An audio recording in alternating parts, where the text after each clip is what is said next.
Hi everyone, Alex is here. Monoliths, microservices, service-oriented architecture. That's the day. Let's talk about architecture.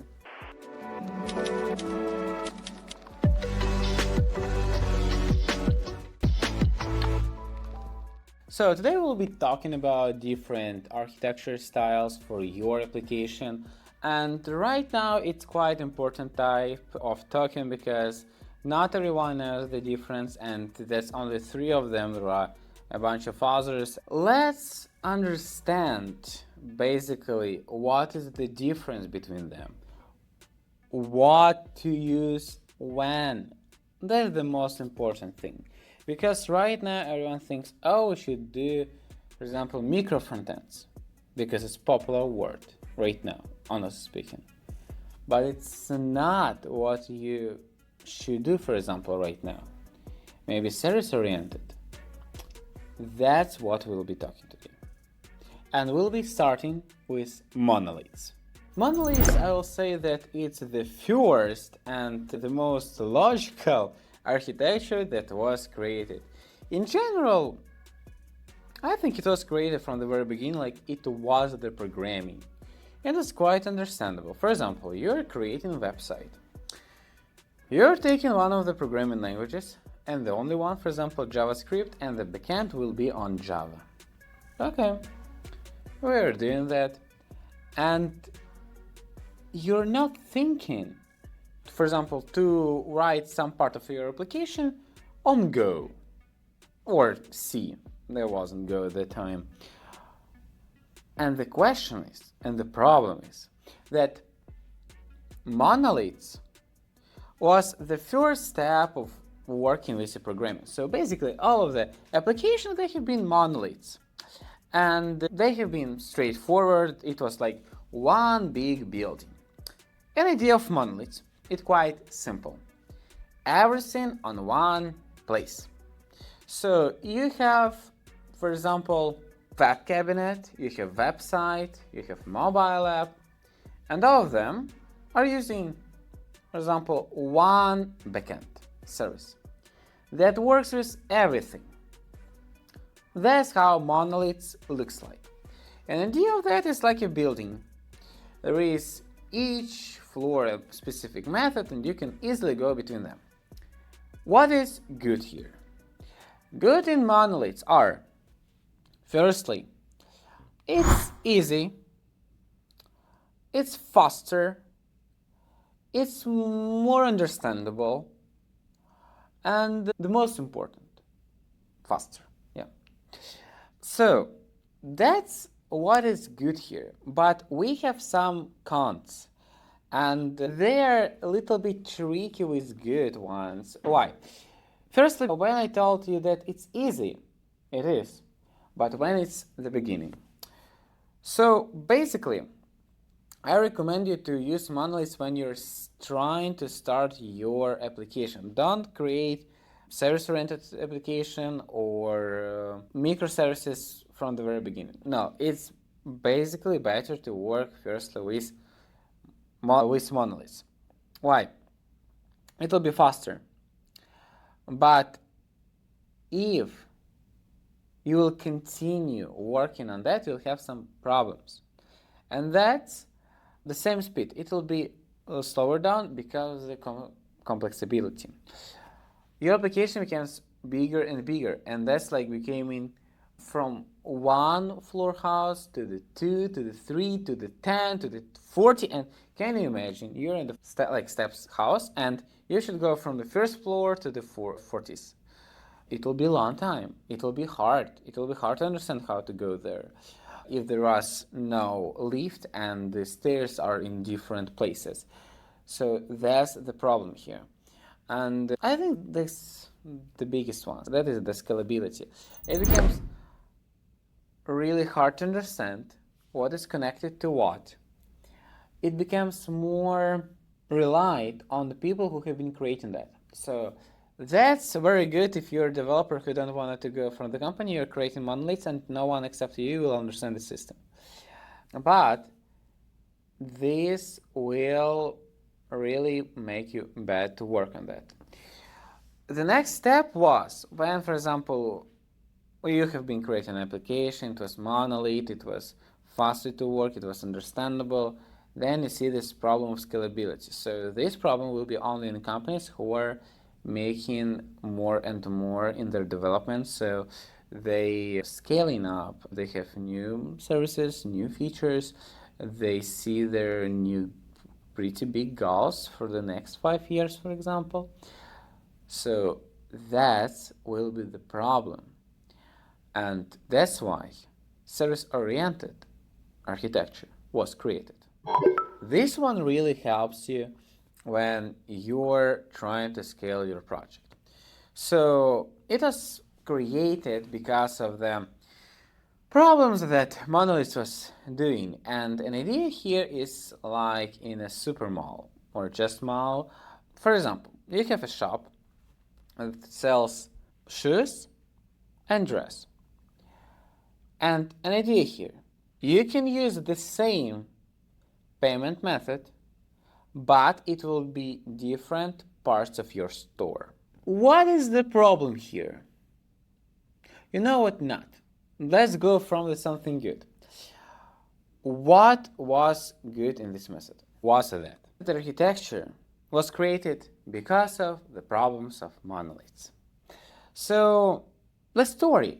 After everyone had been understanding that monoliths are quite hard to work on with, also monoliths, if you wanted to write one of the parts of another programming language to work something better, faster, it won't work because it's only one huge application with one huge repository, so that won't work.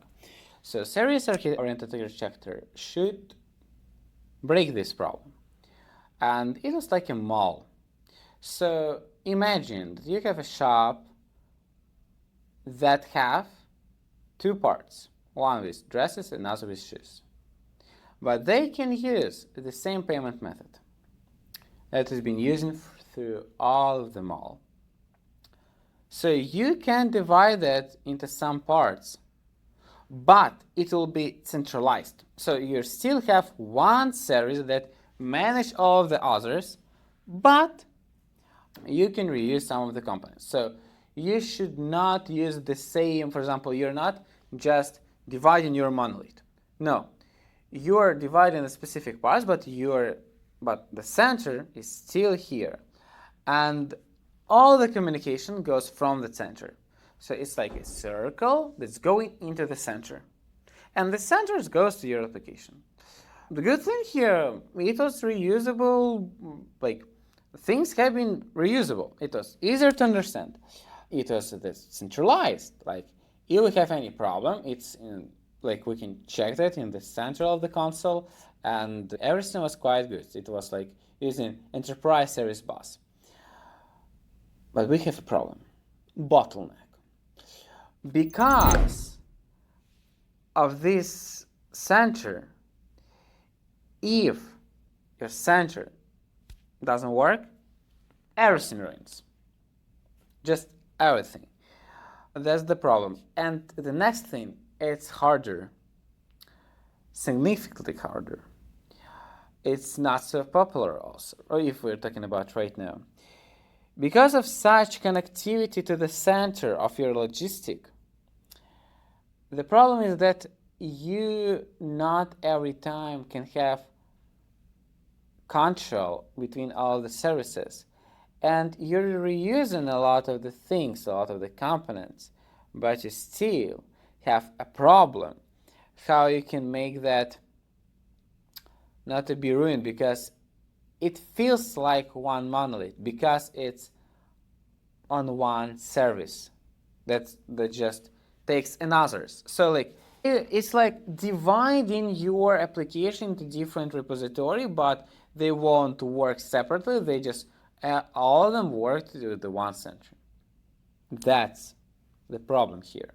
And what we finally have? Microservices that everyone's talking that you should use microservices. Not every time. But you should definitely know what's that. Microservices have been created because of the problem that service architecture had. And like it was sad to see, like Such interesting ideas, such incredible idea of creating this architecture. Why didn't it work? And the problem was because all of the services have been working into one central. That's why microservices is decentralized system, where every service can work separately. That's the main idea. Separately. What it helps? It helps that each team will have their own service, and they can work with that. They can manage that, maintain that. It's faster and easier. It's like constructor. You can just take another service, then another, then connect them, and you'll have something. So that's really cool, even incredible. Although that most of all companies are using this one. But why? Because they have a lot of the users, a lot of the team, and it's easier to scale separate services. It's like a city, that you're controlling the city. But here we have a problem. Okay, we can scale that quite easy. Each of the services separately. If something will fail, like one of the services will stop, all of your application will work. Just some specific things won't be working. Okay, not all of your application will just stop. But it's hard also to create. It's the most expensive architecture. You cannot even imagine how it is hard.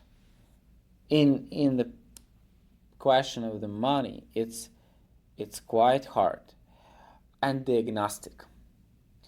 When you're trying to discover what has been failed, if you don't have a lot of the services, okay, it's a little bit understandable what was the problem. But if your application works in the next way, one service asked another one that was asked by another one, another one, and then in the same chain you're going back, 100% you probably will have an error, and if not, and you will have that accidentally, good luck to discover what it was and from where. So that's the question. And it also works with the speed. For example, you can improve the speed of one of your services, another cannot have such good performance, and it still will slow down all of your application. Also, this dependency, like you cannot fully create your feature, you should probably wait someone else to help you doing that. There's also a pros because you can do it in parallel, but that's the question to the management. If management is not working so good in this way, so it will be more con than pros. So that's the problem. But you can also use better technologies. For example, for one service you can use Python, for another Go, and etc. That's quite good.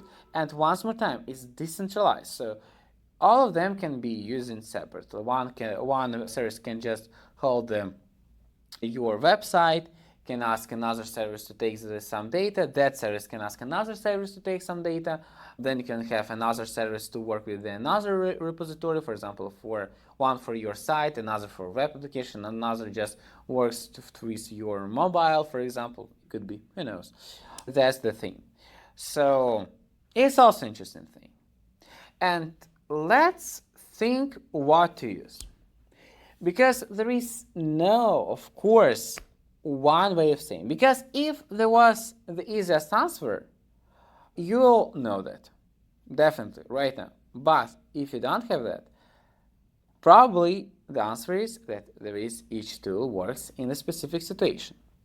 Let's discover which tool works in which situation and how it's better for you to create your application. First, you should understand what is your company, what is your team. If there are not a lot of the people, Monolith will be the best place.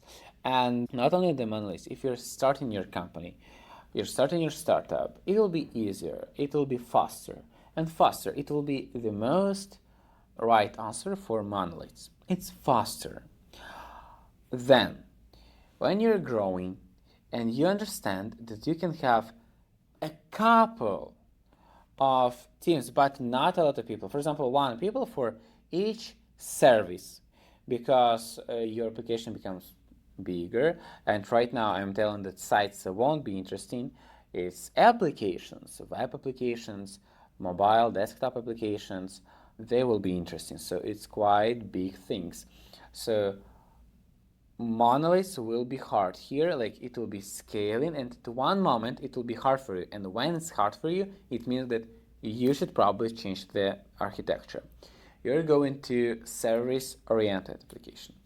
In the way, if you have a couple of people, like one people for each of the service, it will be good, because each people, like each person is working on its service, it's all centralized, and if something's failing, everyone in general can help you.